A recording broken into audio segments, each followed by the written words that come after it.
Nancy, si tu savais comme la mer est belle ce soir, quand la lune s'est levée, j'ai cru t'apercevoir sur le sentier. L'étoile filante s'est sauvée hors de tout regard. Les yeux fermés, j'ai brodé les fils d'or de ton corps. La nuit a divulgué tes audaces dissimulées. La nuit a désarmé mes rêves les mieux gardés.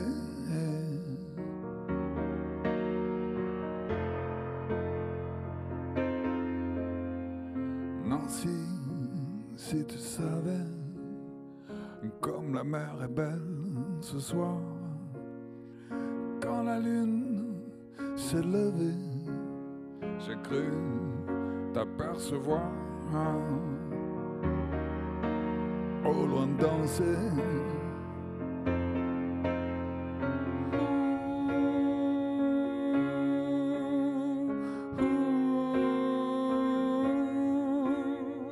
Nancy, c'est lent, sinon, Nancy. Nancy, c'est si lent, sinon, Nancy. Tu as déjà mis ta robe blanche et ton visage resplendit, allongé comme évanoui. J'imagine que tu souris. Comme dit Rimbaud à peu près, l'éternité quoi est retrouvée. Oh bel Arthur, le supplice c'est sûr, Nancy s'en est allée. Au loin danser.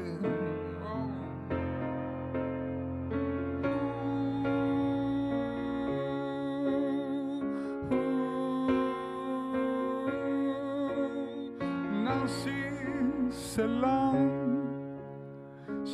sinon, Nancy. Nancy, c'est si lent, sinon, Nancy.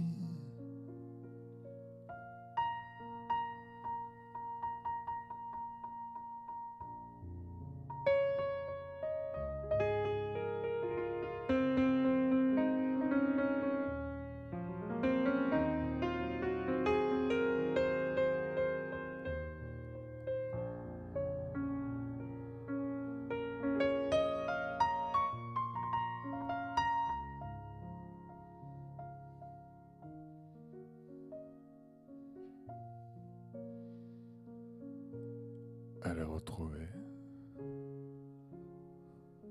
Quoi? L'éternité. C'est la mer.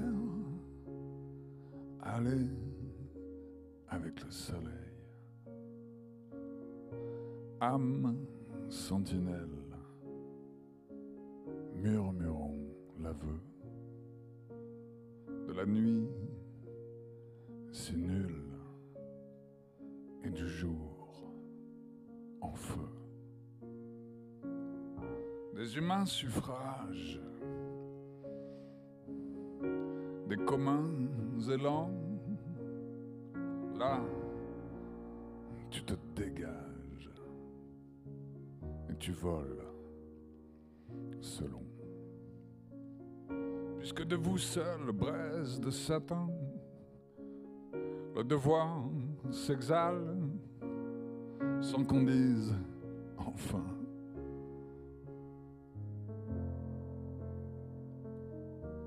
Là, pas d'espérance, nulle oriéture.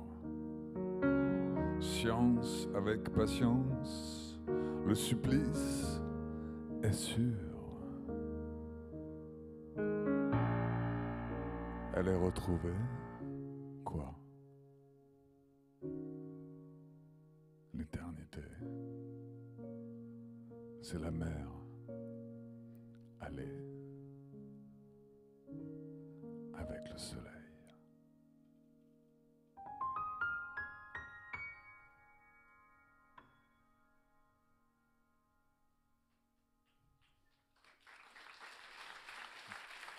Merci.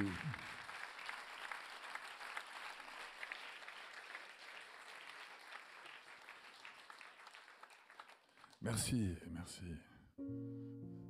C'était un poème pas très connu de Arthur Rimbaud. Parce que ce spectacle, qui, je dois te dire la vérité, parce que parfois il faut dire la vérité, est très très improvisé. Et il s'appelle Fertile Dialogue. Le dialogue, c'est improvisé, on ne va pas exactement savoir ce qu'on va dire, sinon le dialogue serait un peu ennuyeux avec les gens avec qui on dialogue. Du coup, moi non plus, je ne sais pas ce que je veux dire. Parce que j'ai écrit des chansons et je les ai jamais jouées ni chantées. Non, si, je l'ai déjà joué. Mais toutes celles qui arrivent, là, je viens de les écrire. Et puis l'idée, c'est de faire un dialogue fertile avec des textes, avec ces chansons. Mais c'est aussi de penser comme un iceberg.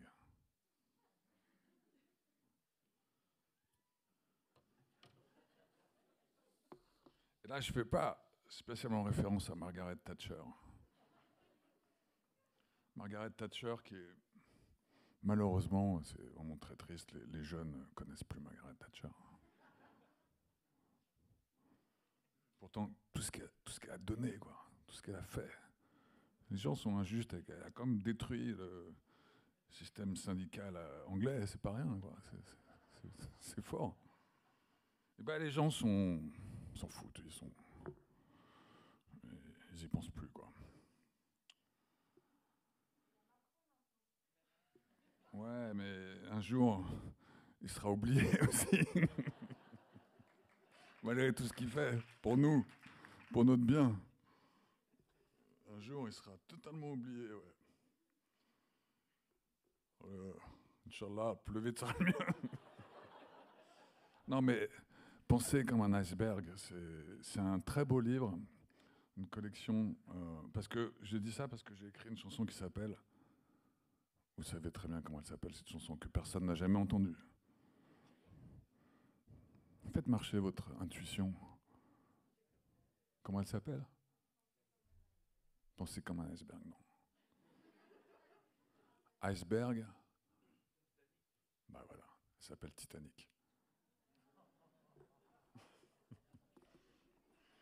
C'est un très beau livre, que j'ai oublié le nom de l'auteur, mais c'est pas grave, les auteurs aujourd'hui, c'est comme Margaret Thatcher. Non, mais j'aimerais beaucoup dire le nom de l'auteur, mais le titre, il s'appelle Penser comme un iceberg, et il a écrit au début et à la fin, il raconte l'histoire des icebergs, c'est absolument magnifique ce livre, et au début et à la fin, il se met à la place d'un iceberg. Mais il était très très bien couvert quand il l'a fait. Appelez-moi l'infranchissable. Je suis celui qui a stoppé Cook dans son deuxième voyage autour du monde. L'heureuse surprise qui a abrégé ses peines à 71 degrés 10 de latitude sud et 106 degrés 54 de longitude ouest.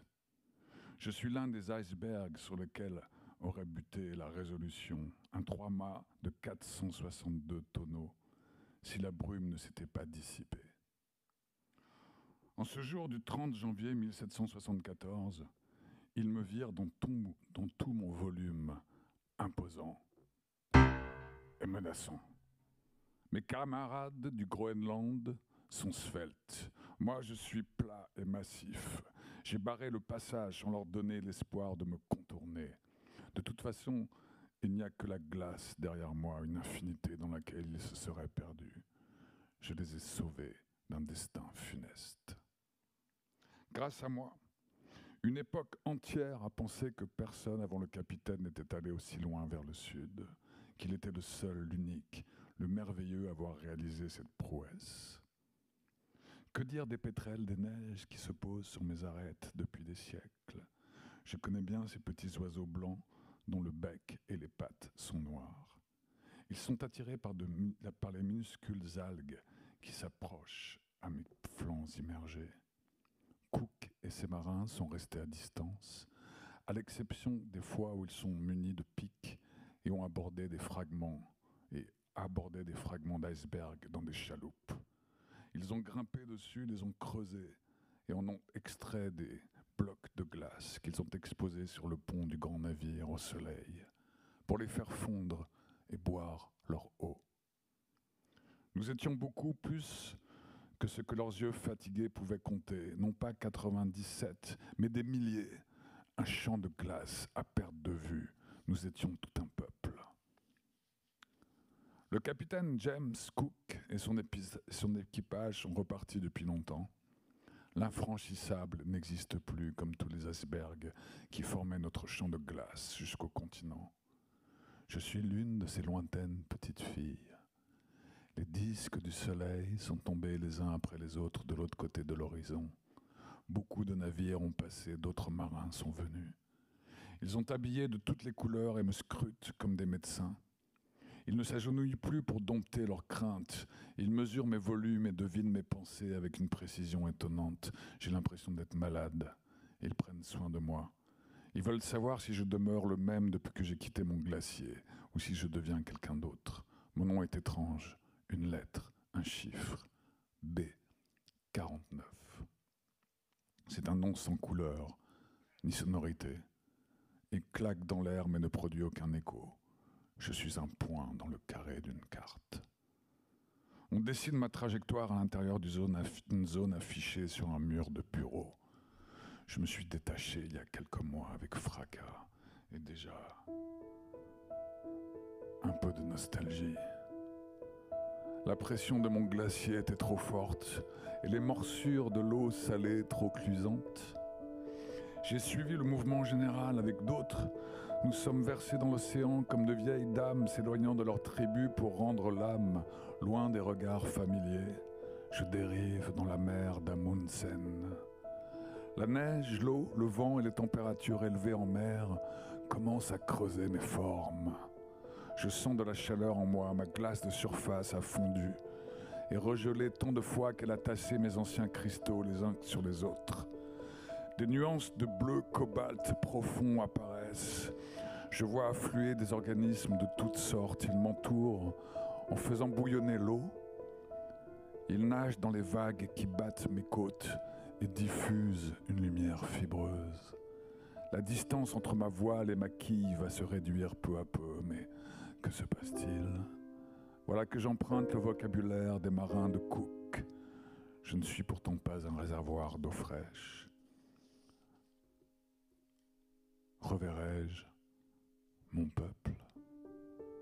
Les courants m'emportent. Je suis énorme et lourde, mais je sens que je maigris. Hier, des pans de glace sont échappés de mes flancs, je m'effrite. Un jour, je perdrai l'équilibre. Lorsque je me retournerai, je n'aurai plus beaucoup de temps à vivre. Je me retournerai une autre fois, puis encore et encore, jusqu'à me dissoudre dans les flots. Je ne sais plus quand j'ai vu le jour, ni de quel amas de flocons neigeux je viens. Comme tous mes parents, je suis tombé du ciel et bientôt je vais disparaître dans la mer, une petite masse blafarde. Si vous me voyez flotter, c'est que vous entrez dans un univers où vous devez penser comme nous. Nous ne sommes pas des paysages, nous sommes le passé, le présent et l'avenir du monde.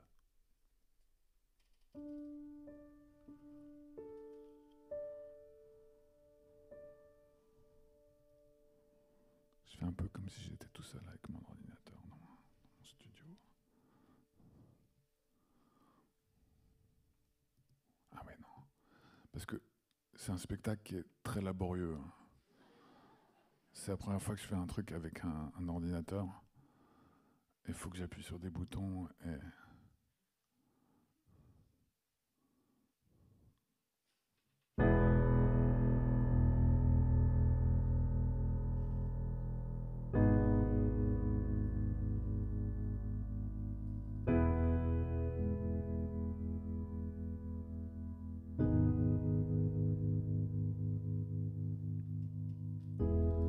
Vague après vague, je ressasse le ressac.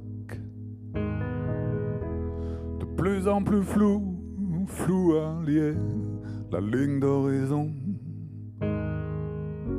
Mon cœur sur la mer, regardez-le danser. Il part à la dérive, j'aimerais le rattraper. Je suis engagé dans l'orchestre du Titanic. Un iceberg déborde de ma vodka tonique. Vague après vague, je reconstruis mes châteaux de sable. J'en suis la princesse au dernier étage du donjon. Madame la pirate, cessez vos chatouilles, j'ai un fou rire. Allons plutôt détruire cette armada de vaisseaux fantômes. Mon cœur sur la mer, regardez-le sombrer. Moby Dick l'avale, il va le recracher. Ce soir je joue dans l'orchestre du Titanic. Avant d'aller barboter dans l'obscurité. Vague après vague, mille caresses sur les sirènes. Mes mains recouvertes d'écailles, reflétant les soleils couchants. Mon cœur sur la mer, regarde-le brûler. Pas assez d'eau dans l'océan pour calmer l'incendie. Ce soir je joue dans l'orchestre du Titanic. J'ai pas lu la notice pour apprendre à couler. Vague après vague, je ressasse le ressac. De plus en plus flou, flou allié, la ligne d'horizon.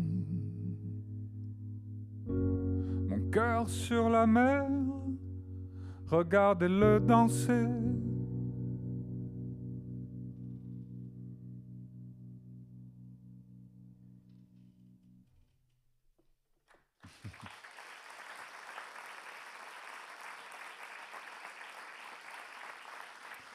Merci. C'est des chansons qui sont pas finies, qui viennent d'arriver. C'est un honneur, en tout cas, de les jouer pour vous, comme ça, moi-même de les découvrir. C'est la première fois que je la joue, celle-là. Non, mais c'est vrai. Vague après vague, je ressasse le ressac. De plus en plus flou, flou allié, la ligne d'horizon. Mon cœur sur la mer, regardez-le danser. Il part à la dérive, j'aimerais le rattraper. Je suis engagé dans l'orchestre du Titanic. Un iceberg déborde de ma vodka tonique. Merci. C'est vrai que qu'on ne connaît pas une chanson, si on la refait, on la chante mieux. Donc du coup, je devrais commencer par la deuxième fois sans faire la première. Et normalement, là, je devrais aller là, mais franchement, ça fout la trouille d'aller là-bas. Il y a beaucoup d'écrivains qui passent à la Maison de la Poésie, et il y en a certains dont on n'entend plus jamais parler. Bon, c'est vrai que leurs livres, n'ont pas forcément marché. Il y a des succès, il y a des insuccès, il y a des très beaux livres qui ne marchent pas, mais il faut quand même la trouille, quoi. Bah, je ne parlerai pas, évidemment, je ne vais pas vous inquiéter de tous les publics aussi, les gens du public qui ont disparu ici. Mais c'est ça l'entière, parfois.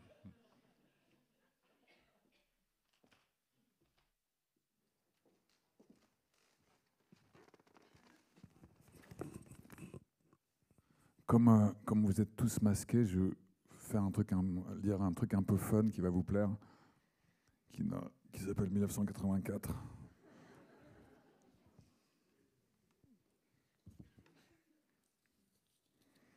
C'est très beau, je trouve, qu'on aime la littérature de enfin pouvoir vivre vraiment dans une vraie dystopie.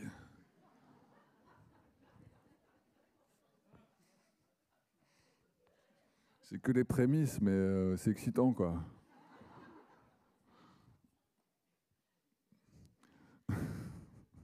C'était un jour d'avril froid et lumineux. Et les pendules sonnent 13. Winston Smith, qui rentre le cou dans les épaules pour échapper au vent aigre, se glisse à toute vitesse par les portes vitrées de la résidence de la Victoire. Pas assez vite tout de même pour empêcher une bourrasque de poussière gravillonneuse de s'engouffrer avec lui. Le hall sent le chou bouilli et le vieux paillasson. Sur le mur du fond, on a punaisé une affiche en couleur trop grande pour l'intérieur. Elle ne représente qu'un énorme visage de plus d'1 mètre de large, celui d'un bel homme de 45 ans environ, à l'épaisse moustache noire et aux traits virils. Winston se dirige vers l'escalier. Il est inutile de chercher à prendre l'ascenseur, qui fonctionne rarement, même en période faste. Et en ce moment, le courant est coupé en plein jour par mesure d'économie à l'approche de la semaine de la haine. L'appartement est au 7e et Winston, qui a 39 ans et un ulcère variqueux au-dessus de la cheville droite, monte lentement, se ménageant plusieurs haltes en route. À chaque palier, en face de la cage d'ascenseur, la face énorme sur l'affiche l'observe car c'est un de ces portraits conçus pour suivre le spectateur des yeux. Big Brother te regarde, dit la légende inscrite au-dessous. À l'intérieur de l'appartement, une voix gourmande dévide une liste de chiffres relatifs à la production de fonte. Elle émane d'une plaque de métal oblongue qui ressemble à un miroir terni et occupe une partie du mur de droite.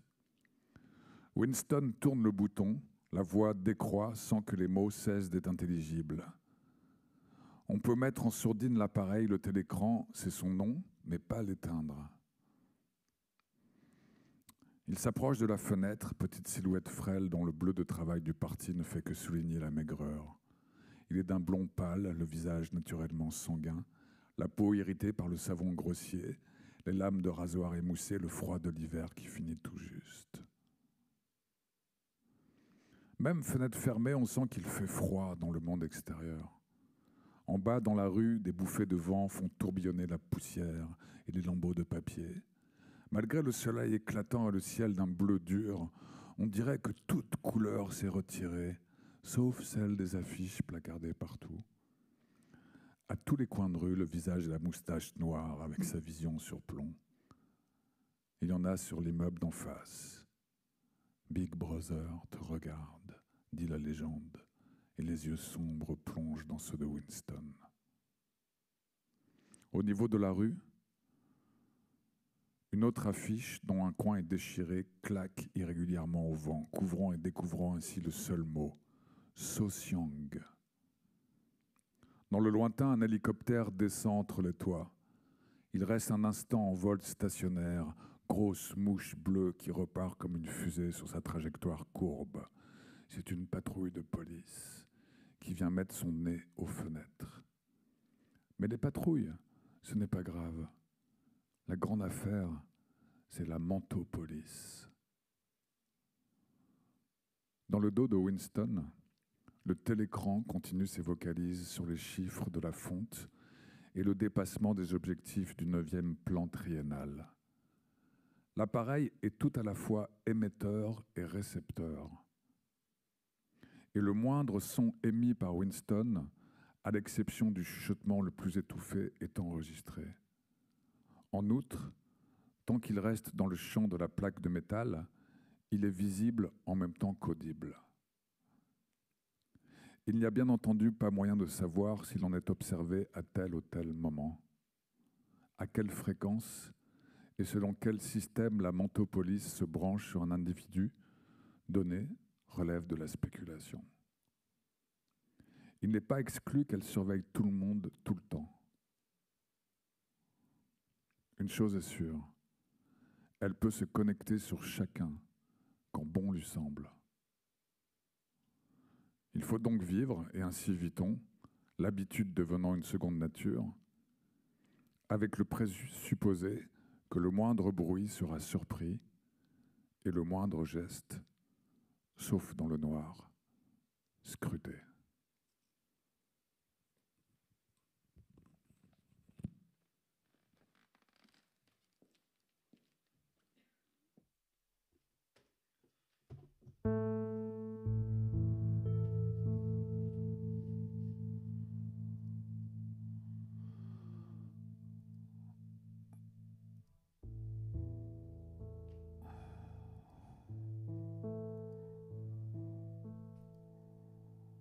Du coup, j'ai écrit une chanson qui s'appelle La nostalgie du futur.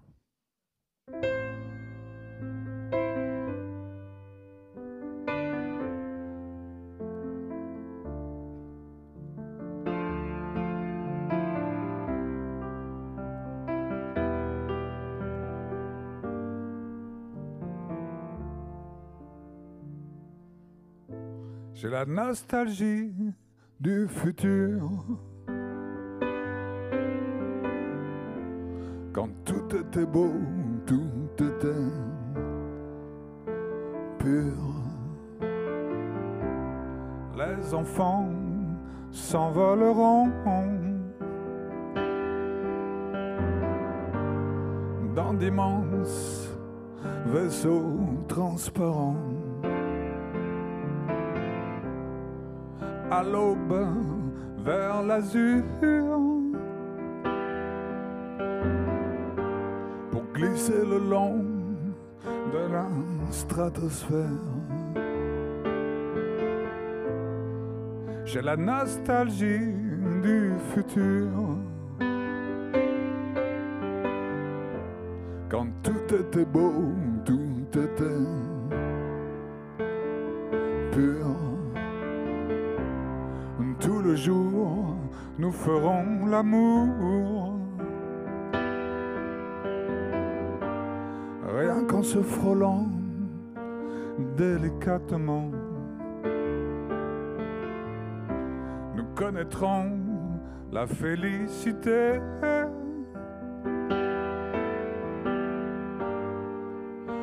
rien qu'en murmurant secrètement non, non.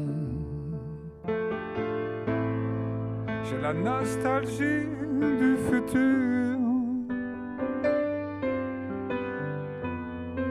quand tout était beau, tout était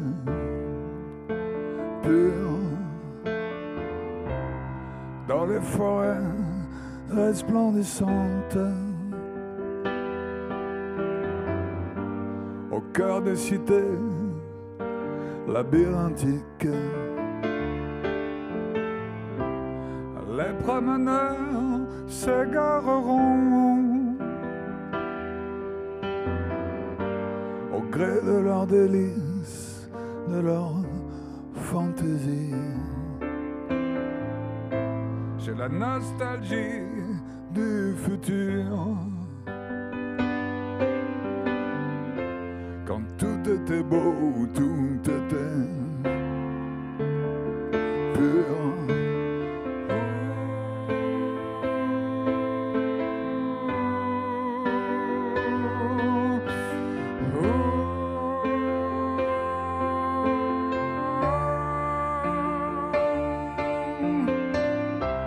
La musique ne sera plus que du vent, t'emportera à n'importe quel moment. Plus d'orchestre, plus d'instruments. Seul ton corps est le vent. J'ai la nostalgie du futur. Quand tout était beau, tout sera pur. J'ai un rêve, une vision. Tu viens me chercher dans ton vaisseau transparent.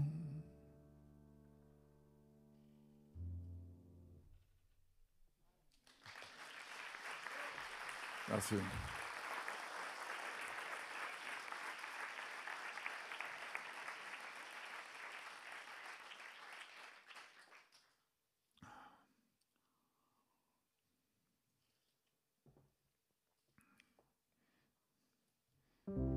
Les enfants s'envoleront dans d'immenses vaisseaux transparents. À l'aube, vers l'azur, pour glisser le long de la stratosphère.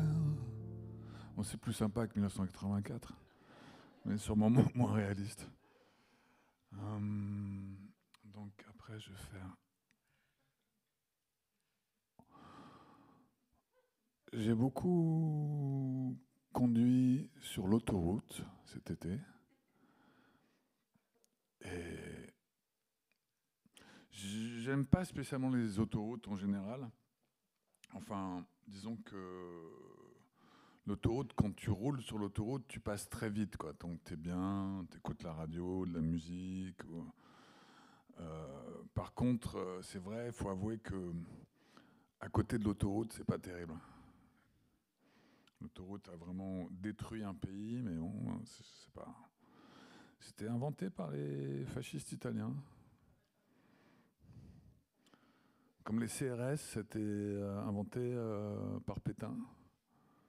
Il y a des fois, il y a des points d'origine comme ça qui sont...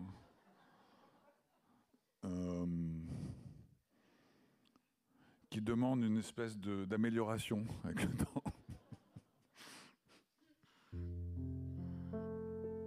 Alors, quel son je vais mettre l'autoroute ?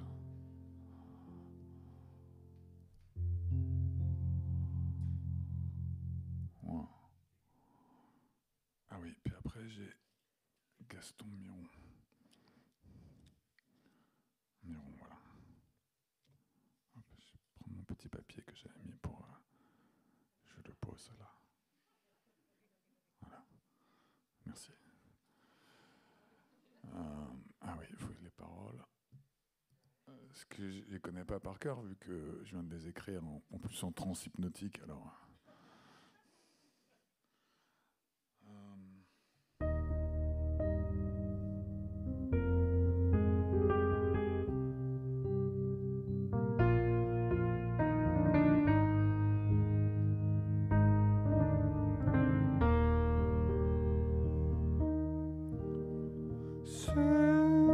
L'autoroute, je suis moi-même tranquille comme l'amour.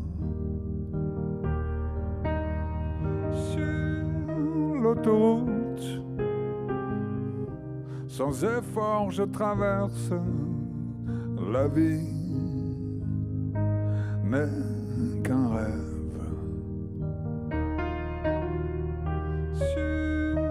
L'autoroute, je t'aime et t'imagine, ce nuage est ton visage. Sur l'autoroute, le monde agonise en rose, tendre apocalypse.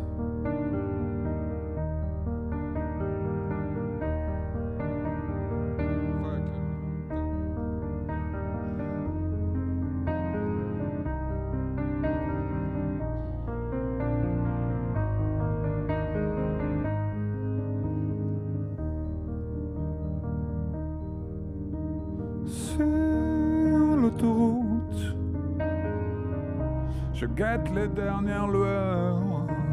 La nuit est ma patrie. Sur l'autoroute,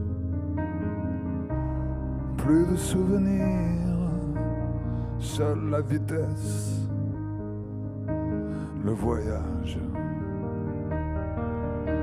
Sur l'autoroute, animal solitaire, le silence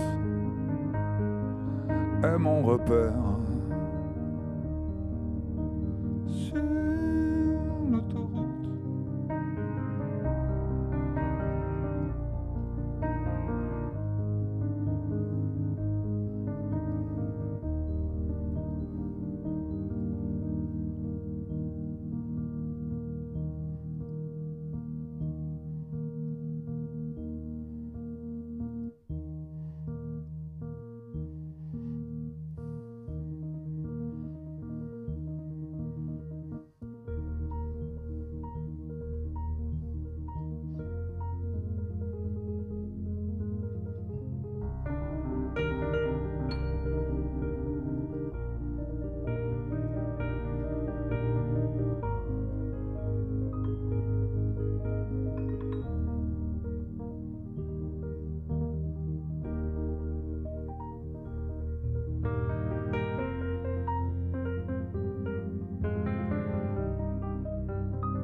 Nous n'irons plus mourir de langueur.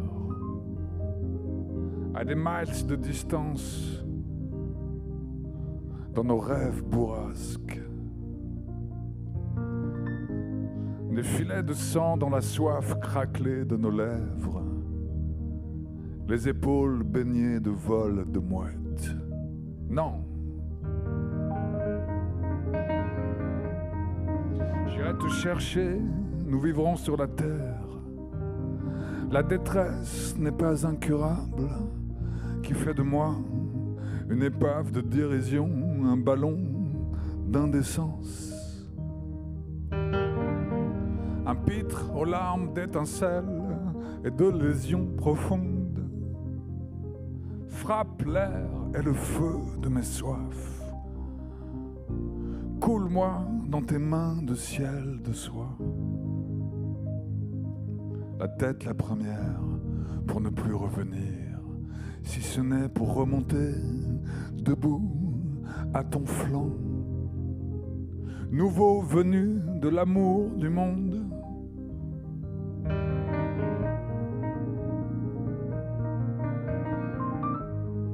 Constelle-moi de ton corps de voie lactée. Même si j'ai fait de ma vie, dans un plongeon, une sorte de marais, une espèce de rage noire, si je fus cabotin, congasseur de désespoir, j'ai quand même idée farouche de t'aimer pour ta pureté, de t'aimer pour une tendresse que je n'ai pas connue. Dans les giboulées d'étoiles de mon ciel, l'éclair s'épanouit dans ma chair. Je passe les poings durs au vent. J'ai un cœur de 1000 chevaux vapeur. J'ai un cœur comme la flamme d'une chandelle. Toi, tu as la tête d'abîme douce, n'est-ce pas?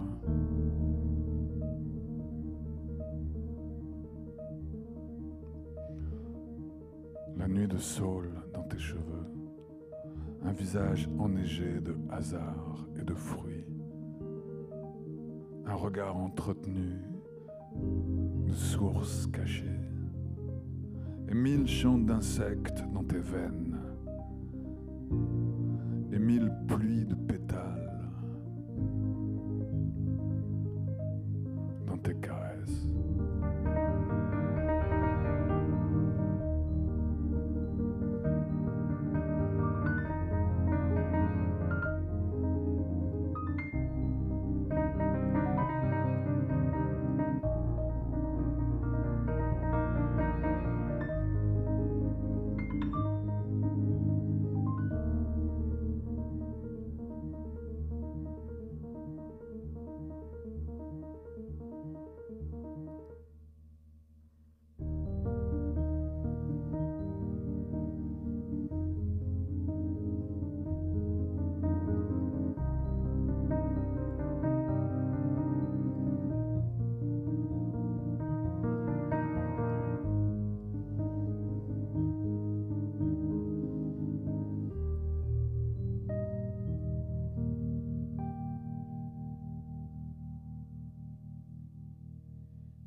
Merci.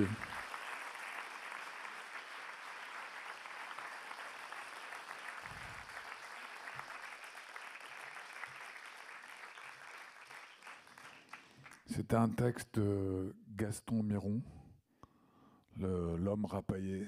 Gaston Miron, c'est un poète québécois, absolument magnifique.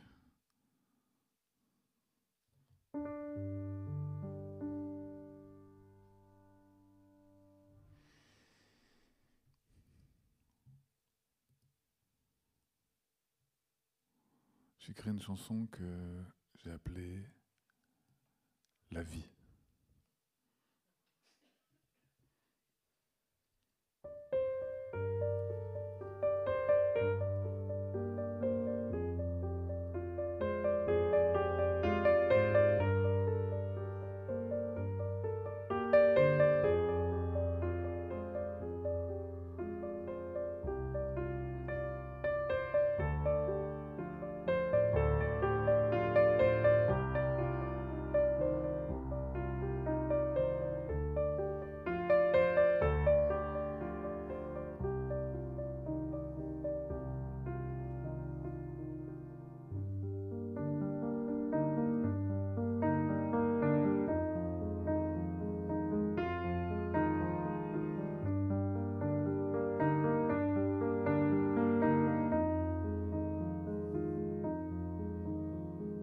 À l'origine, tout résonne, tout resplendit, tout s'illumine, tout s'envole.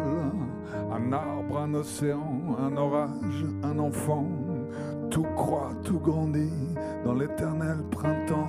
À l'origine, une caresse qui te traverse, un regard qui t'éclaire et te protège. À l'origine, quelqu'un qui te prend par la main et qui te murmure la vie. La vie t'a choisi. La vie t'a choisi. À l'origine, une peur qui s'est comme incrustée et qui tourne dans l'absurdité. Un coup mauvais sous ta peau tatouée, une mémoire malsaine qui t'a contaminé. Et l'amour qui soudain se rétrécit, et la flamme qui s'éteint, qui s'obscurcit. À l'origine, quelqu'un qui te lâche la main et qui te dit la vie. La vie t'a trahi. La vie t'a trahi. À l'origine, tout résonne, tout resplendit, tout s'illumine, tout s'envole. Un arbre, un océan, un orage, un enfant, tout croît, tout grandit dans l'éternel printemps. Alors tu retournes ton regard au-dedans et tu vois la beauté qui n'est jamais abîmée. Et c'est toi qui tends la main. La vie, la vie t'a repris. Oh, la vie t'a repris.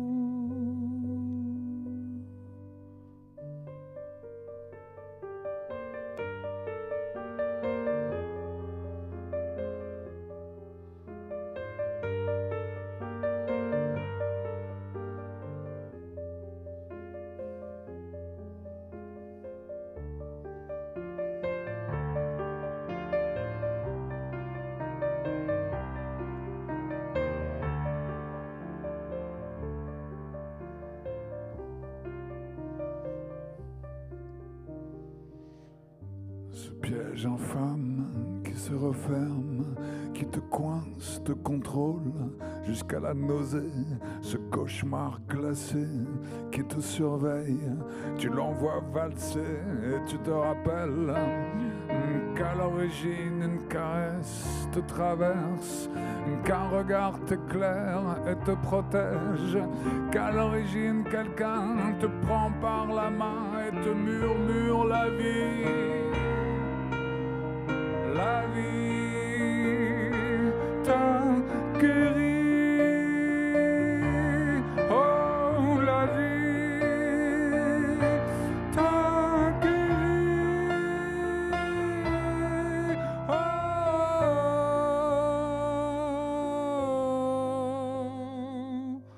oh, oh.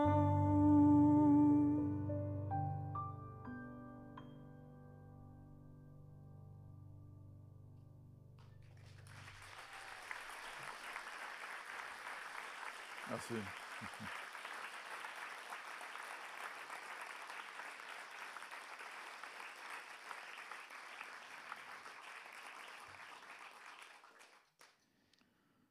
Ouais, moi je suis content de l'avoir écrit cette chanson.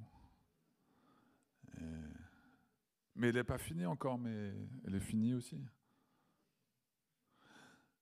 Et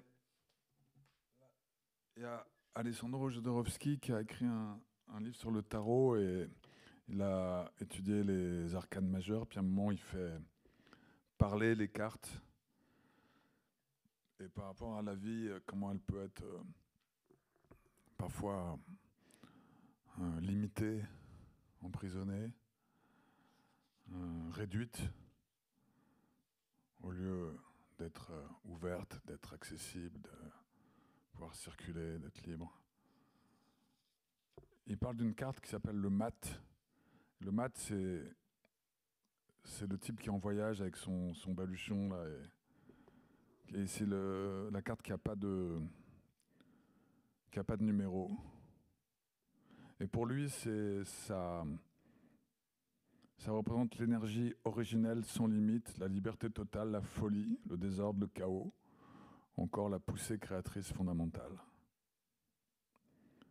Dans les jeux de cartes traditionnels, il a donné naissance à des personnages comme le Joker ou l'Excuse, qui peuvent représenter toutes les autres cartes à volonté sans s'identifier à aucune. La phrase clé du mat pourrait être « Tous les chemins sont mon chemin ». Très intéressant. Et le mat évoque un énorme élan d'énergie où qu'il aille, il apporte avec lui cette impulsion vitale. S'il se dirige vers une carte, il la charge de son énergie créatrice. Ça, enfin voilà, il décrit un peu ce que pour lui représente la carte. Et ensuite, le chapitre finit par « Et si le mat parlait ?» Sais-tu qu'à chaque instant, une mutation de conscience est possible, que tu peux soudainement changer la perception que tu as de toi? On s'imagine parfois qu'agir, c'est triompher sur l'autre. Quelle erreur! Si tu veux agir dans le monde, il faut que tu fasses éclater cette perception du moi imposée, incrustée depuis l'enfance qui refuse de changer. Élargis tes limites sans fin, sans relâche. Entre en transe. Laisse-toi posséder par un esprit plus puissant que le tien, une énergie impersonnelle. Il ne s'agit pas de perdre conscience, mais de laisser parler la folie originelle, sacrée, qui est déjà en toi. Cesse d'être ton propre témoin, cesse de t'observer. Sois acteur à l'état pur, une entité en action. Ta mémoire cessera d'enregistrer les faits, les actes, les paroles accomplies. Tu perdras la notion du temps. Jusqu'ici, tu vivais sur l'île de la raison, négligeant les autres forces vivantes, les autres énergies. Le paysage s'élargit. Le paysage s'élargit. Unis-toi à l'océan de l'inconscient. Tu connais alors un état de supraconscience où il n'y a ni acte, ni manqué, ni accident. Tu n'as pas la conception de l'espace, tu deviens l'espace. Tu n'as pas la conception du temps, tu es les phénomènes qui arrivent. Dans cet état de présence extrême, chaque geste, chaque action sont parfaits. Tu ne peux pas te tromper, il n'y a ni plan, ni intention. Il n'y a que l'action pure dans l'éternel présent. N'aie plus peur de libérer l'instinct, si primitif soit-il. Dépasser le rationnel ne signifie pas nier la force mentale. Sois ouvert à la poésie de l'intuition, aux fulgurances de la télépathie, à des voix qui ne t'appartiennent pas, à une parole venue d'autres dimensions. Vois-les s'unir à l'étendue infinie de tes sentiments, à l'inépuisable force créatrice que te confère l'énergie sexuelle. Vis ton corps non plus comme un concept du passé, mais comme la réalité subjective vibrante du présent.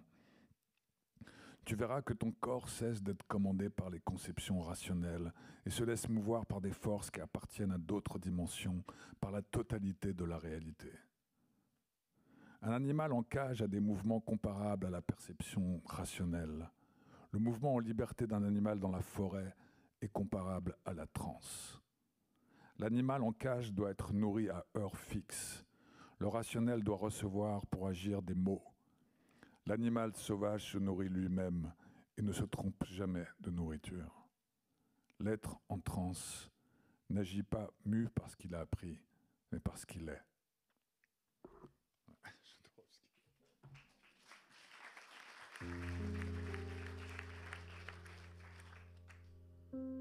Alors, il faut que je prépare mes petits textes.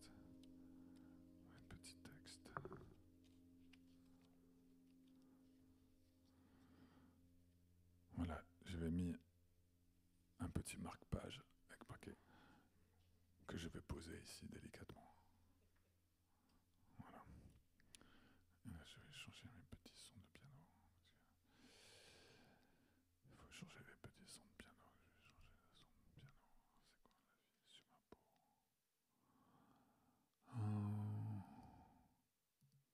Mais tous les sons là.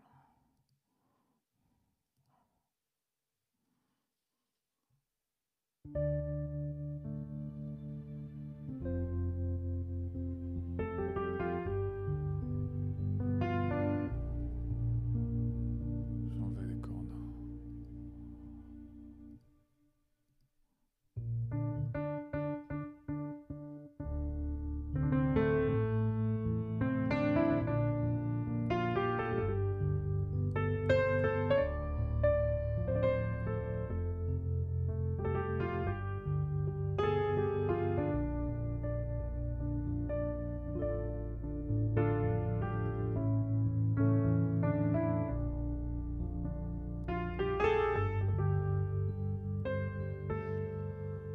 Où es-tu? J'ai senti un frisson sur ma peau. Oh, oh, oh, oh, oh, oh, si loin,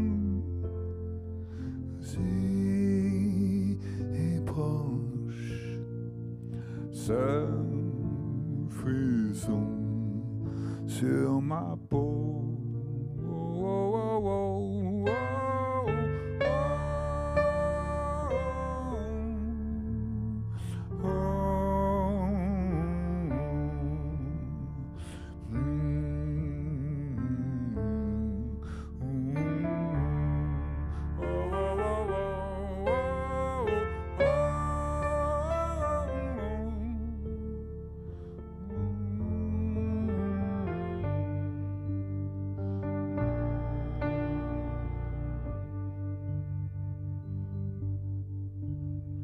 ce réseau invisible, je le sens sur ma peau. Oh, oh, oh, oh, oh, oh. Où que tu sois, n'oublie pas, je pense à toi avec ma peau. Oh, oh, oh, oh, oh, oh, oh,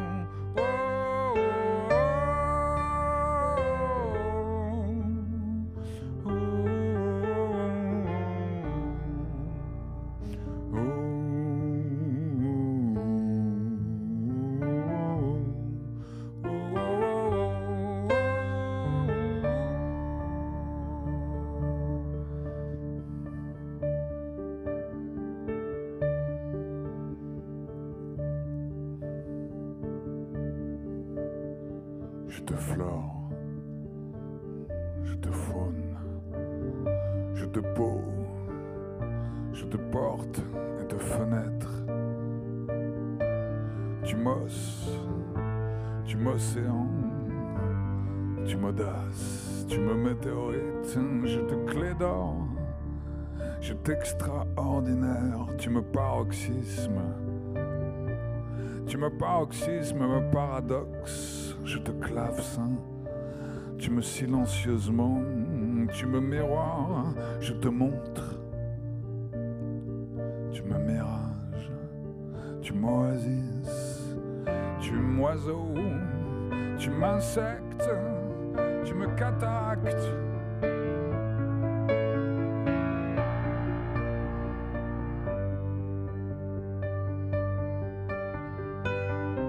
Je te lune, tu me nuage, tu me marée haute, je te transparente, tu me pénombre, tu me translucide, tu me château vide et me labyrinthe, tu me parabole, tu me parallaxe, tu me debout et couché, tu m'obliges.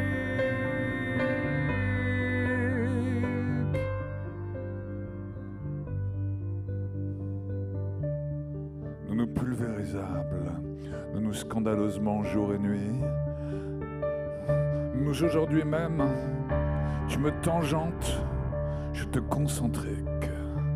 Tu me vertiges, tu m'extases, tu me passionnément, tu m'absolues.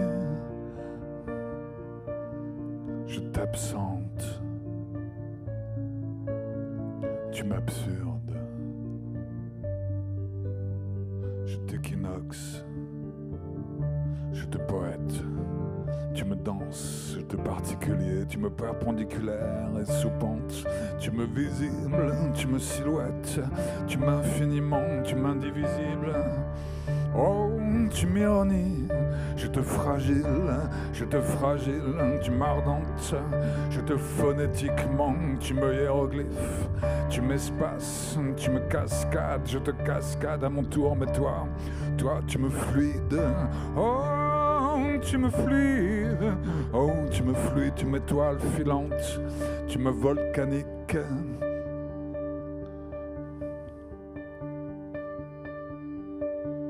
Je te narine, je te chevelure, je te hanche, tu me hantes, je te poitrine, je buste ta poitrine, puis te visage, je te corsage, tu m'odores, tu me vertiges, tu glisses, je te cuisse, je te caresse.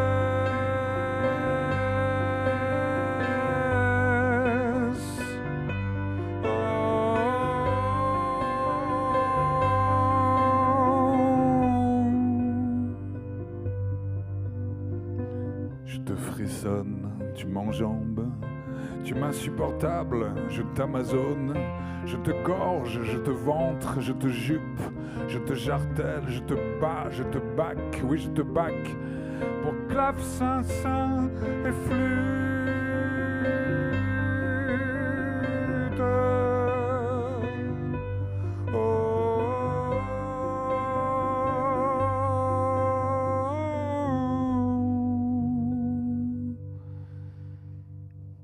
Je te tremblante, tu me séduis, tu m'absorbes, je te dispute, je te risque, je te grimpe, tu me frôles, je te nage, mais toi, tu me tourbillonnes, tu m'effleures, tu me cernes, tu me chairs, cuir, peau et morsure, tu me slips noir, tu me ballerines rouge. Et quand tu ne ôtes talons pas mes sens, tu les crocodiles, tu les phoques, tu les fascines, tu me couvres, je te découvre, je t'invente, et parfois, tu te livres.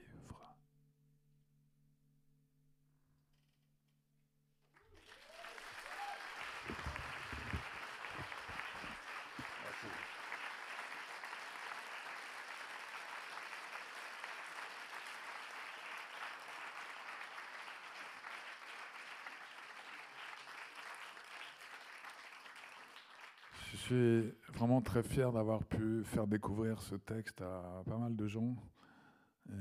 C'est un texte évidemment de Gerasim Lucas, Prendre corps. La personne qui me l'a fait découvrir il y a assez longtemps, je ne sais plus combien de temps, mais du temps. Elle m'avait offert un tout petit livre comme ça, vraiment minuscule, qui se dépliait, qui devenait immense, et c'était Prendre corps, c'était une petite maison d'édition, et je découvrais ce poème au fur et à mesure, et j'étais vraiment tétanisé quoi, par la force du texte, et je me suis dit, putain, c'est une chanson, quoi. J'ai une chanson extraordinaire à disposition, quoi. Gerasim Lucas, Los Angeles.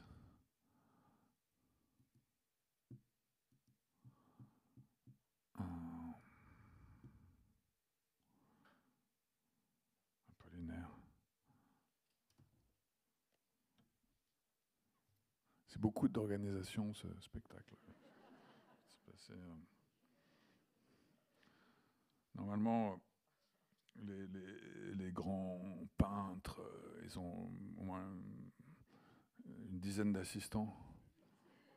Moi, personne. J'ai obligé de ouvrir mes livres moi-même. Sans assistant. C'est pas facile. Alors,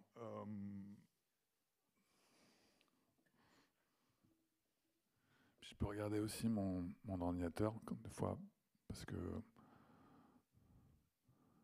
avec les Panama Papers, là, entre les chansons, comme ça, je regarde si j'ai pas encore été chopé, parce que c'est quand même... Ah, non, ça va, c'est bon.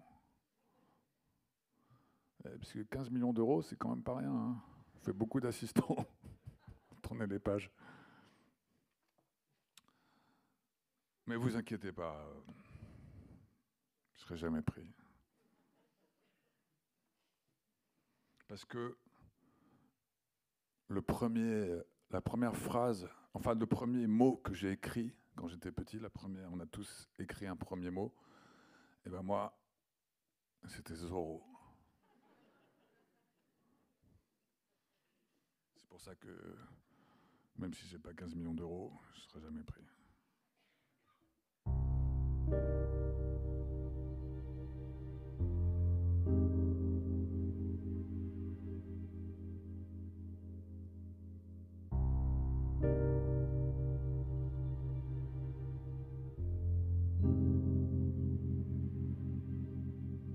Il faut que tu saches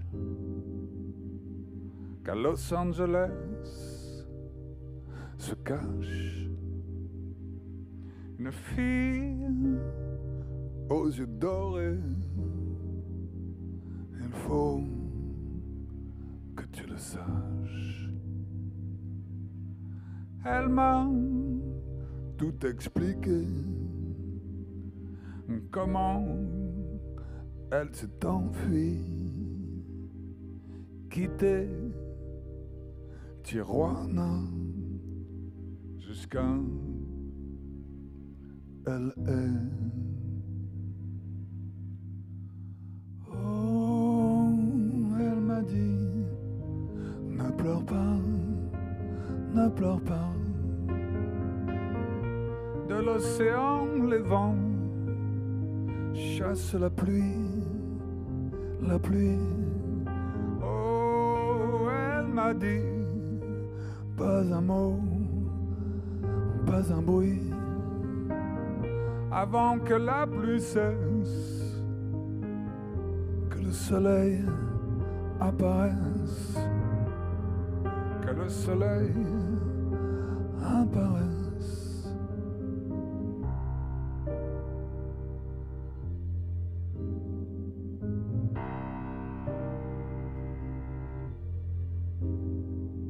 Sache qu'à Los Angeles, j'efface toutes ces traces. Plus rien ne la menace. Elle est libre de fuir. Elle est Je l'ai serré dans mes bras, senti son cœur contre moi. Je n'oublierai pas son sourire quand elle a quitté L.A. Oh, elle m'a dit, ne pleure pas, ne pleure pas. De l'océan, les vents chassent la pluie, la pluie. Oh, elle m'a dit, pas un mot, pas un bruit, avant que la pluie cesse, que le soleil apparaisse. Oh, elle m'a dit, ne pleure pas, ne pleure pas. Oh, pas un mot, pas un bruit, avant que la pluie cesse, que le soleil apparaisse, avant que la pluie cesse, que le soleil apparaisse.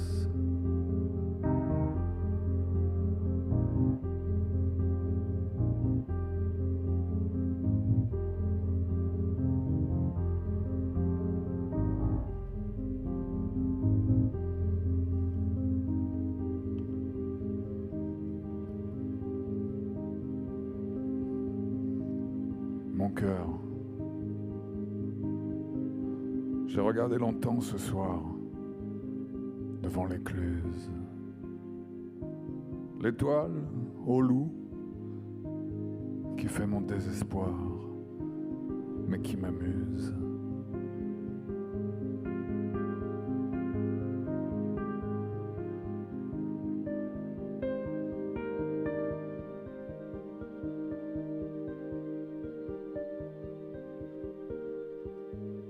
Oh ma tristesse et mon ardeur, loup, mon amour, les jours s'écoulent, les nuits s'en vont comme s'en va le jour, les nuits déroulent, le chapelet sacrilège des obus boches, c'est le printemps et les oiseaux partout font leur bamboche, on est content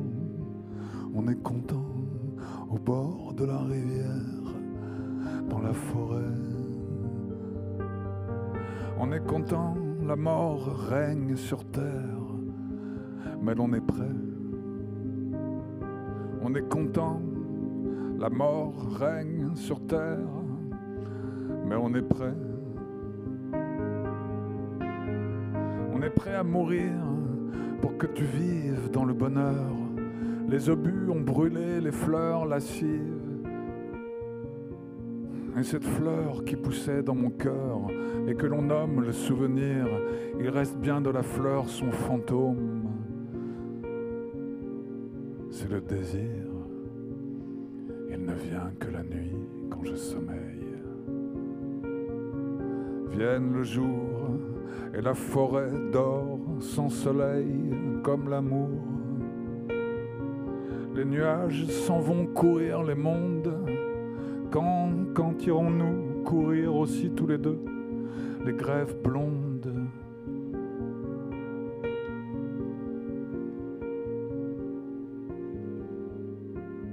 Priez, priez devant la vaste mer qui tremble, quand l'oranger mûrit le fruit doré qui te ressemble. Et sans bouger, écoutez, dans la nuit, l'onde cruelle chantait la mort, des matelots noyés en ribambelle, ô loup, tout dort. J'écris tout seul, à la lueur tremblante d'un feu de bois.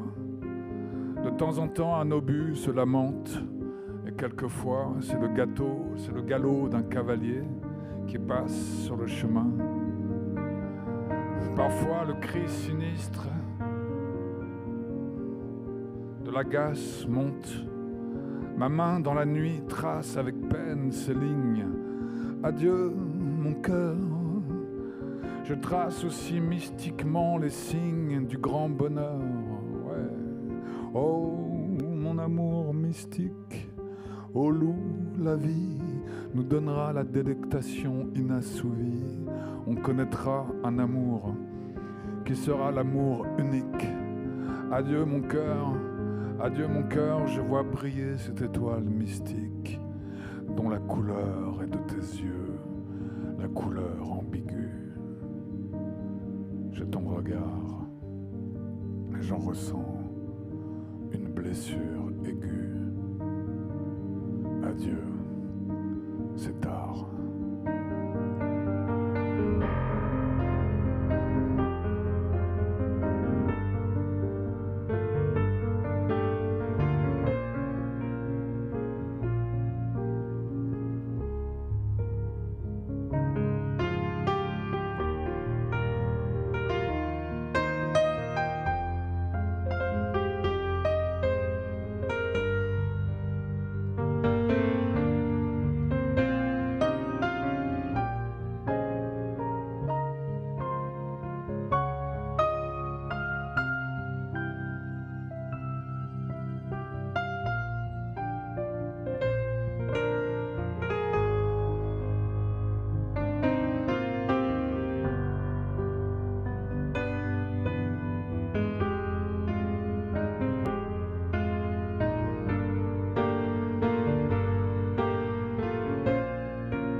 Merci.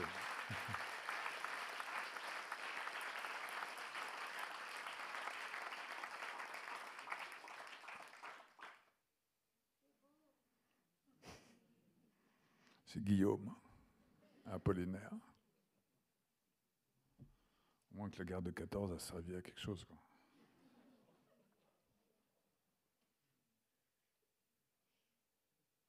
Ah ouais, là on va rentrer dans un truc un peu plus concret.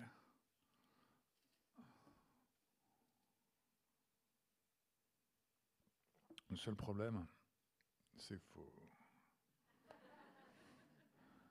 aller là-bas. Moi j'étais bien ici. Mais c'est la maison de la poésie, ils m'ont dit tu peux pas rester que là, tu dois aller là-bas aussi. Je dis pourquoi? C'est comme ça, tout le monde le fait, toi tu dois le faire aussi.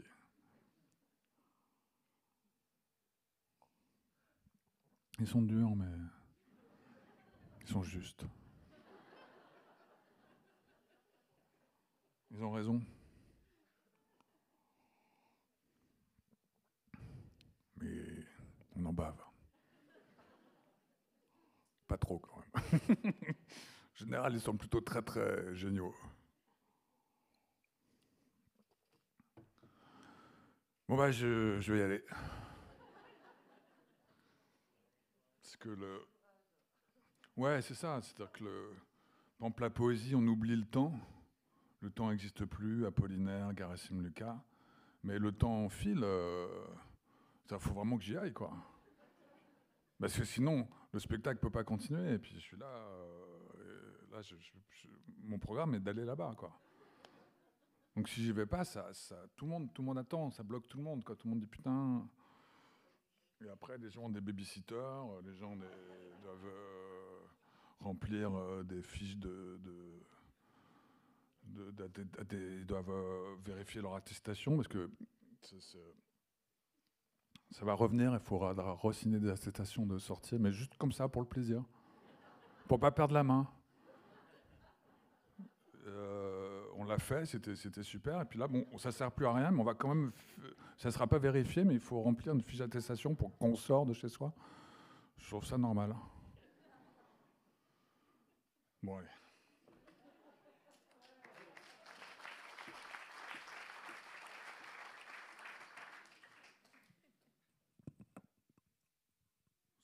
On se fait toujours des montagnes de trucs qui finalement sont pas si compliqués qu'on le croit en fait. Ça s'appelle la vie.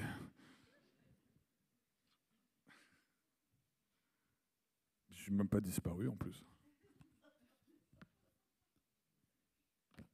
Pour l'instant.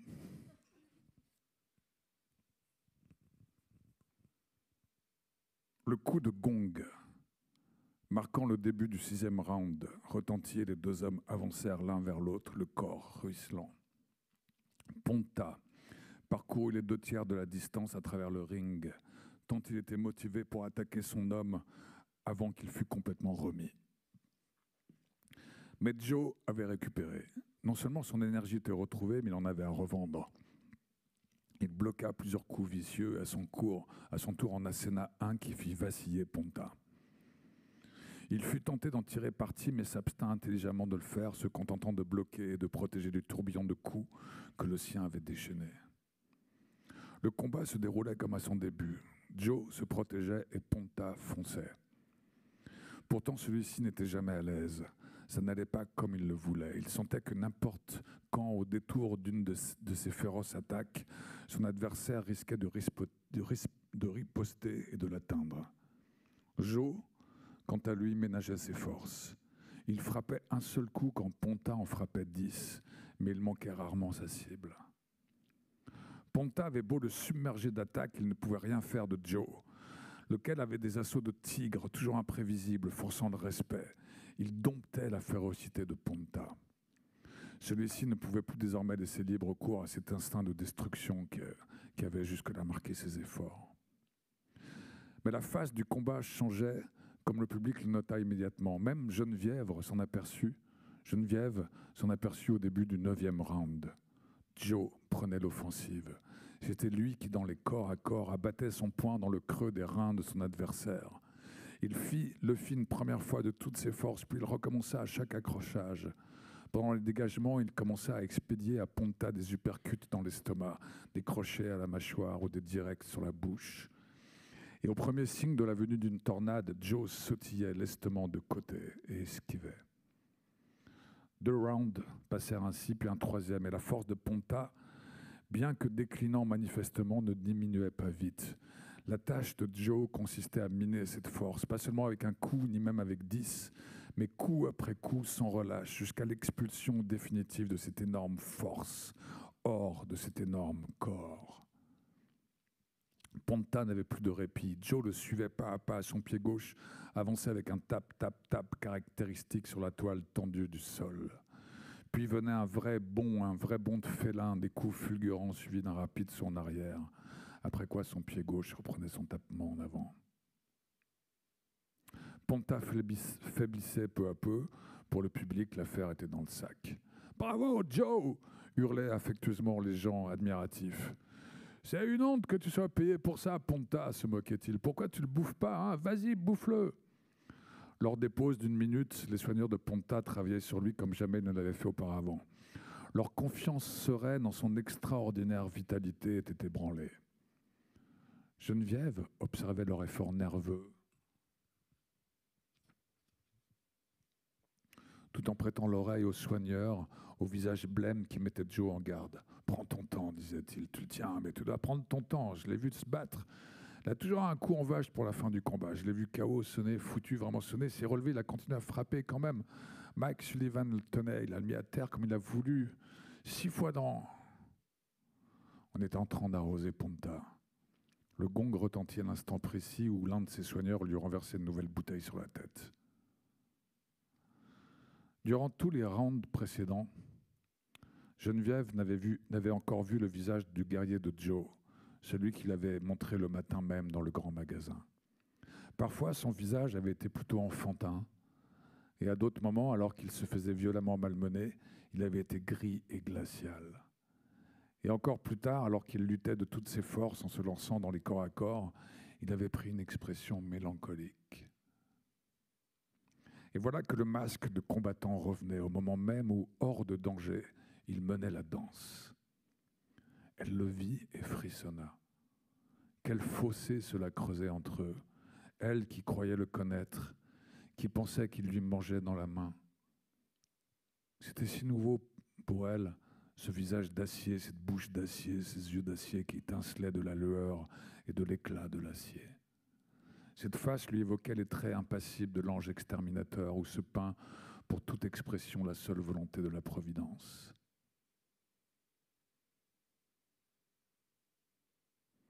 Joe se pencha en avant, les pieds rassemblés sous lui, prêt à bondir comme un coureur à pied avant le départ. Il attendait le coup de gong.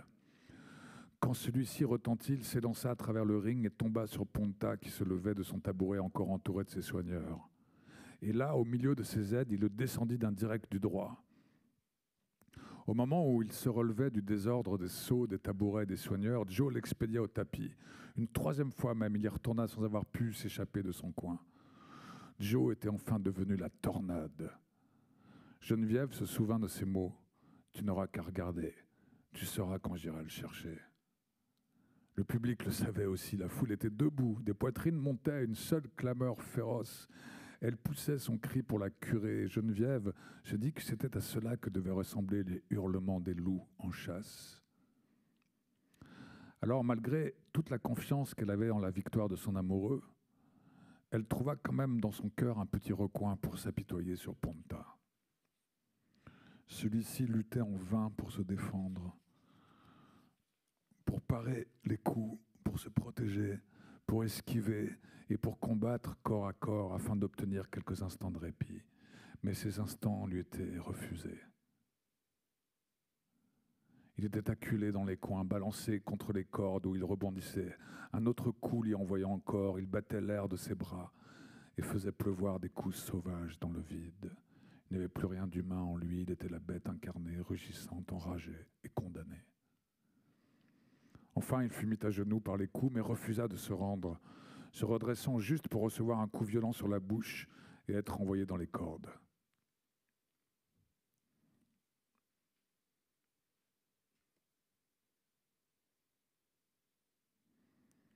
Pathétique, vacillant, haletant, les yeux brillants et le souffle court, grotesque et héroïque, il se battait jusqu'au bout. S'efforçant d'atteindre cet adversaire insaisissable qui le promenait autour du ring. À ce moment-là, le pied de Joe glissa sur la toile mouillée.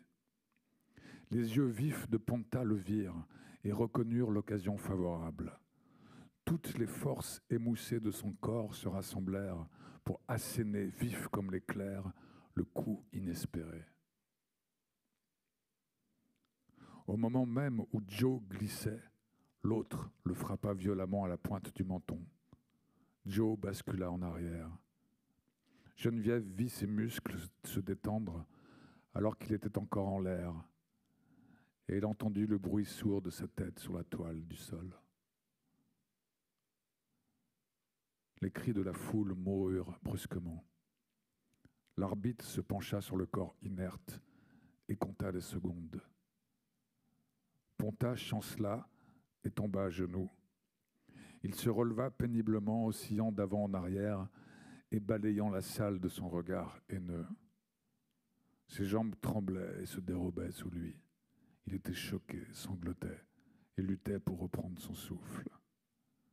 Il recula en titubant et évita la chute en se cramponnant à l'aveuglette aux cordes. Il se tint là, dans cette attitude penchée, tout son corps brisé, la tête inclinée sur la poitrine, jusqu'au moment où l'arbitre, arrivant à la 10e seconde fatale, le désigna du doigt comme le vainqueur. Il ne reçut aucun applaudissement. Il se contorsionna entre les cordes comme un serpent dans les bras de ses seconds qui l'aidèrent à descendre et le soutinrent le long de l'allée centrale à travers la foule. Joe demeurait là où il était tombé. Ses soigneurs le portèrent dans son coin et l'assirent sur le tabouret. Des hommes curieux de voir commençaient à grimper sur le ring, mais ils étaient brusquement repoussés par des policiers qui étaient déjà arrivés. Geneviève regardait toujours par son trou. Elle n'était pas vraiment troublée. Son amoureux avait été mis KO, et aussi grande que fût sa déception, elle la partageait avec lui, mais c'était tout. Dans un sens, elle était même contente, puisque le jeu avait trahi Joe, alors il était encore plus sûrement à elle. Il lui avait expliqué ce qu'était un chaos, Cela prenait souvent un certain temps pour se remettre de ses effets. Ce ne fut donc pas avant d'avoir entendu les soigneurs réclamer un docteur qu'elle s'inquiéta vraiment. Ils passèrent son corps mou à travers les cordes et il disparut de son champ de vision.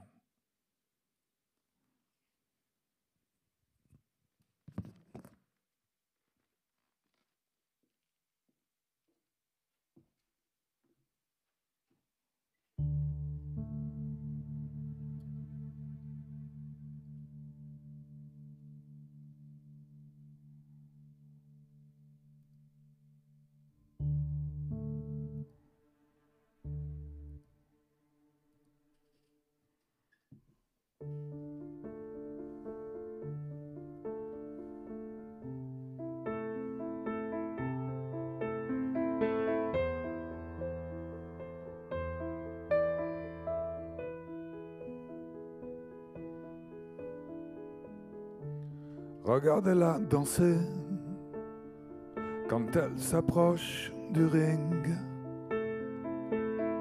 La boxeuse amoureuse, la boxeuse amoureuse. Sur ses gants dorés, des traces de sang,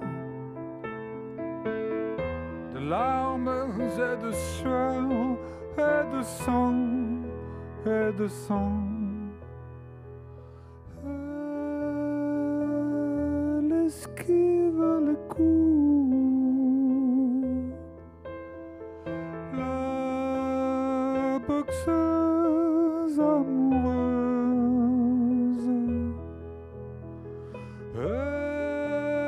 Elle absorbe tout. La boxeuse amoureuse.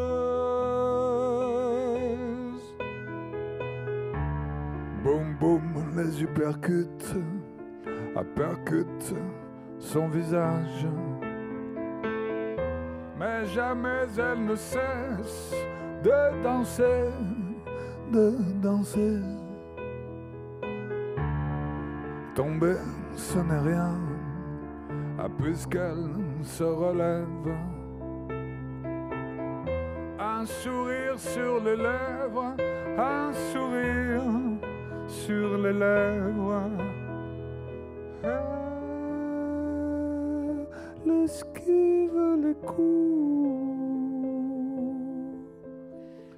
La boxeuse amoureuse.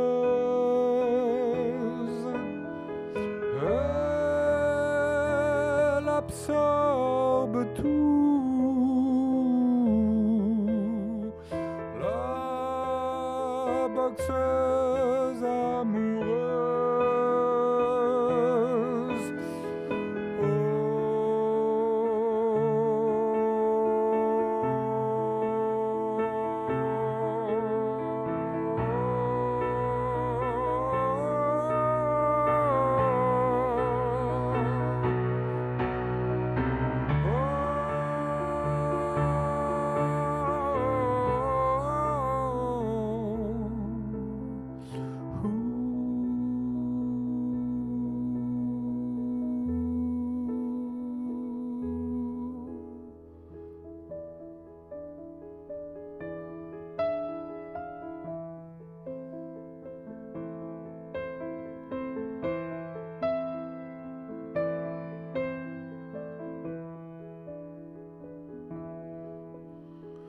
Elle esquive les coups. La boxeuse amoureuse.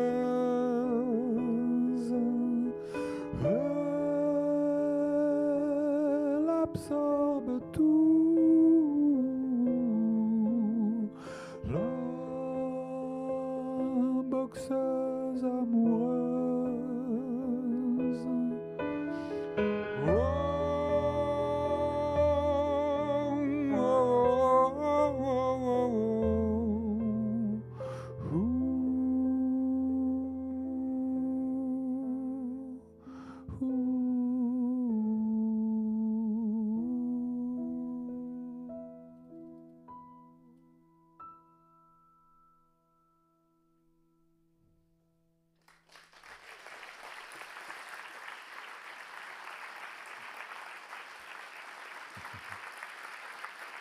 Merci.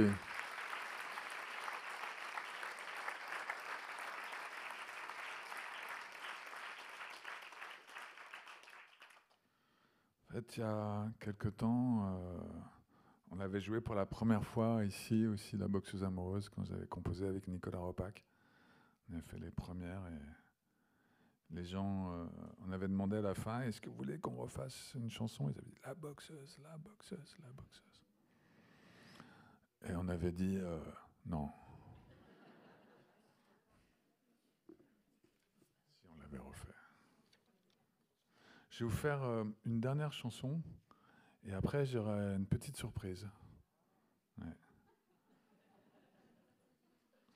Et ça, c'est une chanson que j'ai écrite quand j'avais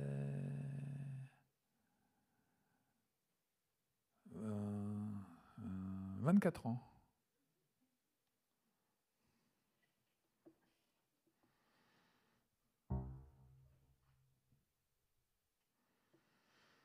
Alors, je ne me rappelle plus, mais c'est super longtemps, quoi. Comment voulez-vous que je la chante, une chanson si ancienne? C'est pas possible.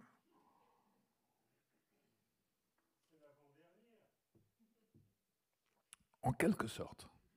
Presque.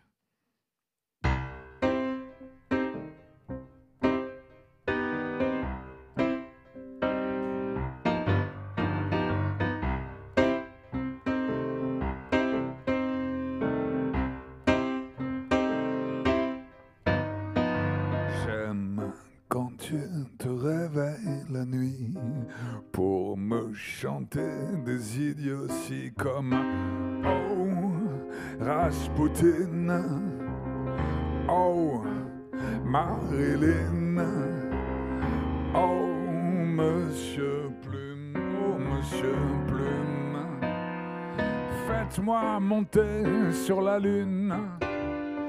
Faites-moi visiter Saturne, car je suis con comme la lune. De con comme la lune. De con comme la lune. Con comme la lune.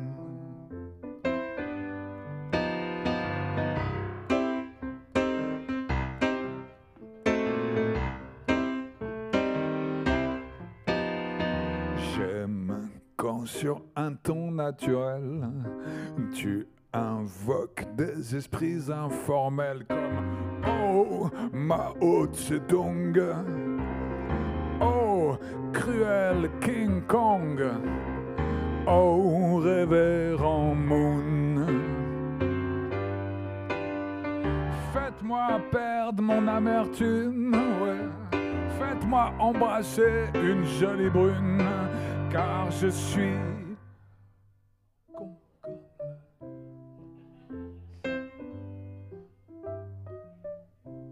Personne ne baisse son masque. Hein. Il y a des caméras infrarouges, vous êtes filmés, surveillés. La Marais-Chaussée vous attendra à la sortie avec une contravention de 135 €. Donc c'est con comme la lune avec le masque. De con comme la lune. Con comme la lune. C'est magnifique. On se croirait dans The Voice. Con comme...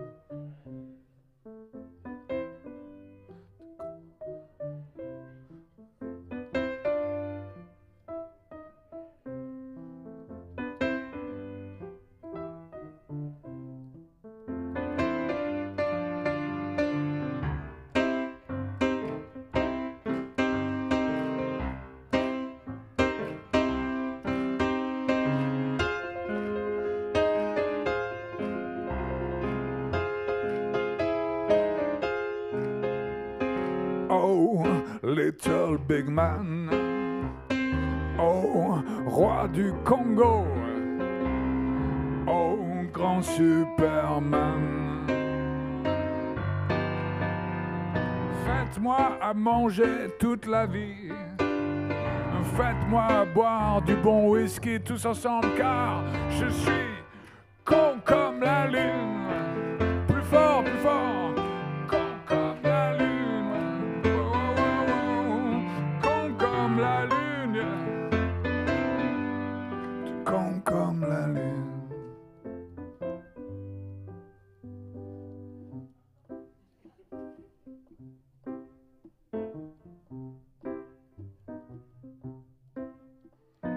Merci.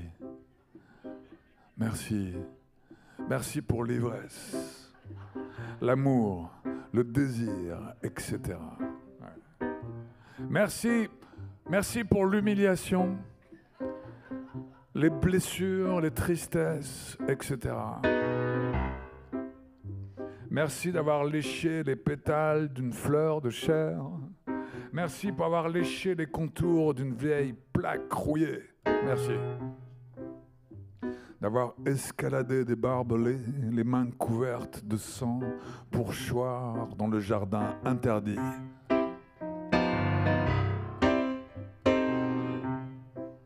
D'avoir mangé des cailloux pour déféquer des émeraudes. Merci pour le ventre qui tressaille, pour la main qui tremble, pour l'œil qui se ferme et le pas qui se ralentit.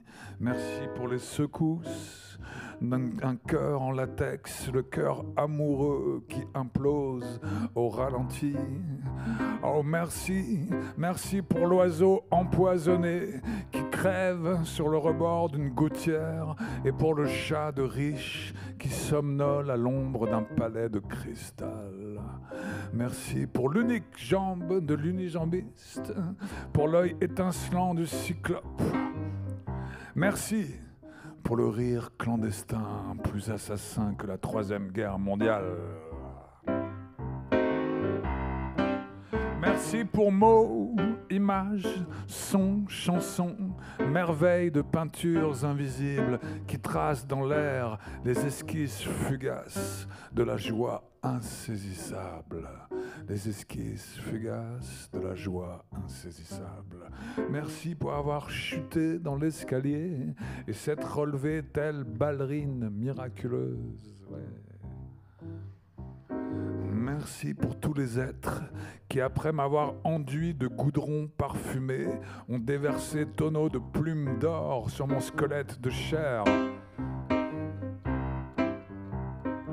Merci à tous les enfants qui me resteront à jamais soleil infini et plaie d'amour à jamais purulente.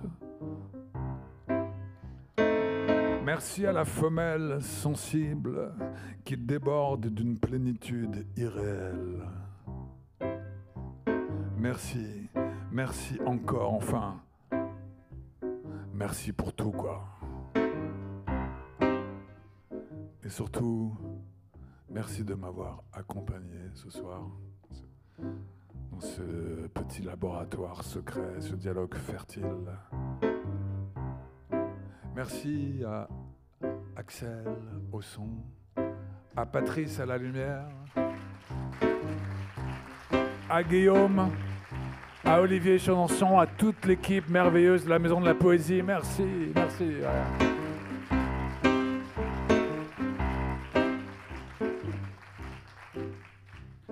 Et je vous souhaite une très belle nuit et le meilleur, du meilleur, du meilleur. Du meilleur. Et j'ai une petite surprise pour vous. Il y a 2 jours, on est quel jour aujourd'hui? Il y a un...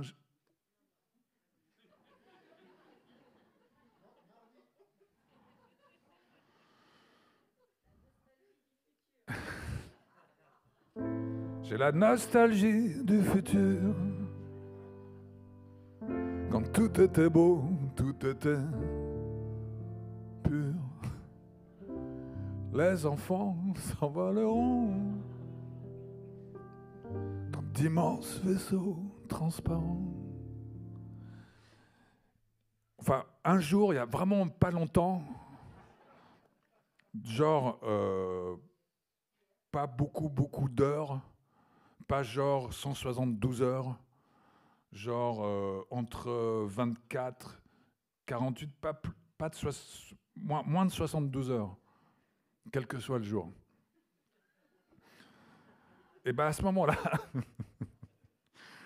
qui c'était vraiment il n'y a pas longtemps, on a sorti un clip avec, qui a été réalisé par la lumineuse, merveilleuse Léonore Mercier, qui a tout écrit et filmé. On l'a tourné cet été dans les plages des Landes, qui sont pour moi un endroit merveilleux, avec une femme, je dirais unique, qui s'appelle Caroline Carlson, et qui est évidemment une grande danseuse, mais plus que ça, aussi une personne, une femme mystique. Elle est très mystique.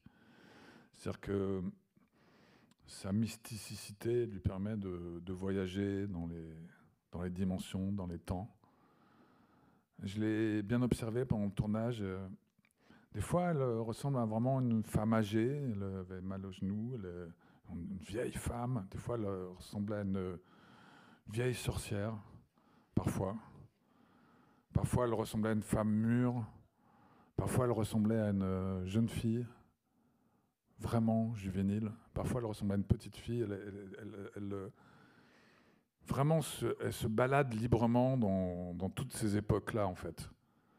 Et du coup, elle est d'aucune époque. Elle est elle-même, quoi. Elle est une espèce de petit miracle, en fait.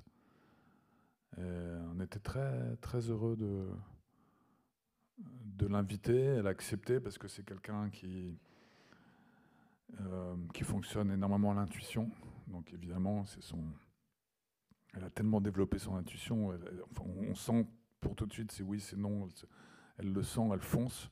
Elle le sent pas, elle le fait pas. Tu sens que c'est quelqu'un qui se complique pas trop la vie en fait. Elle fait ce qu'elle aime, elle donne tout dans ce qu'elle aime.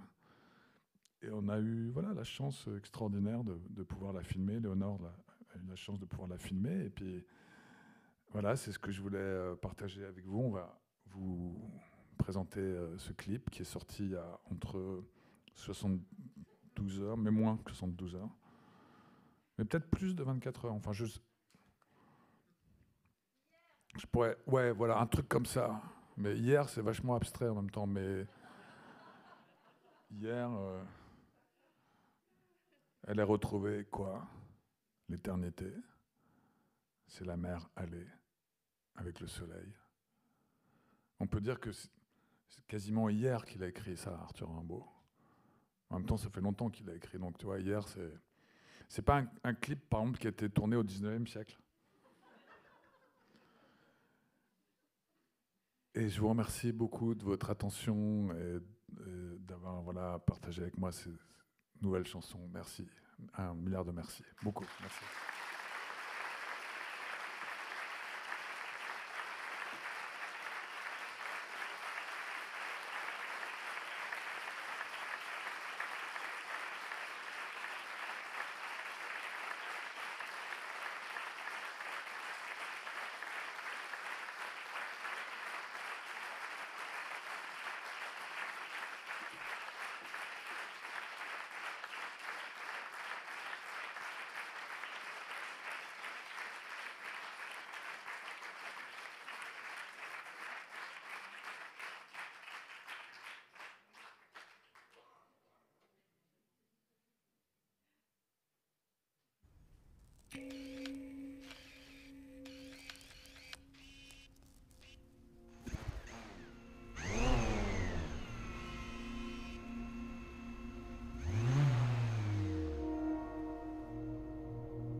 savais, comme la mer est belle ce soir, quand la lune s'est levée, j'ai cru t'apercevoir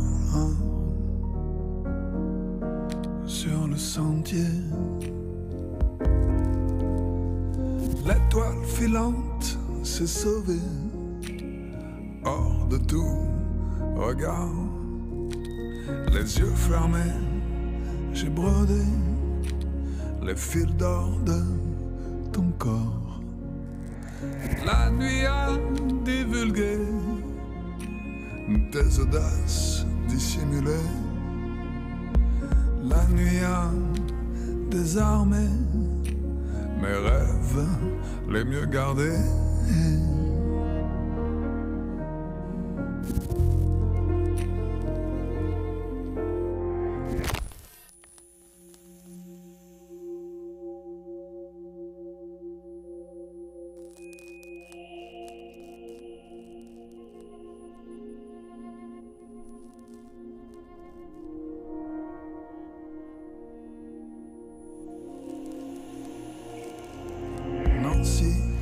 Si tu savais, comme la mer est belle ce soir, quand la lune s'est levée, j'ai cru t'apercevoir au loin danser.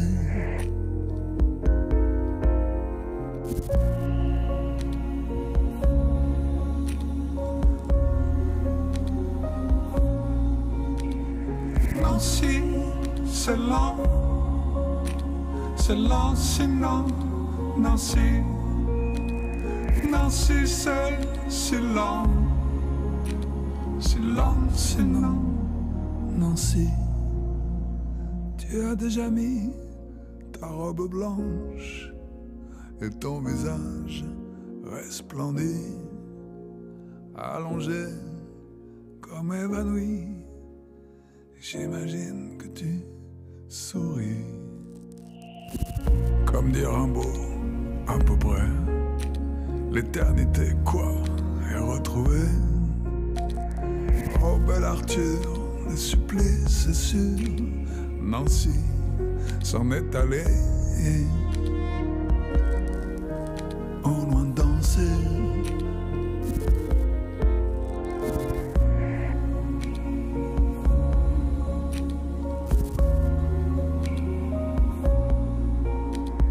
Nancy, c'est lent, sinon, Nancy, Nancy, c'est lent, sinon, Nancy.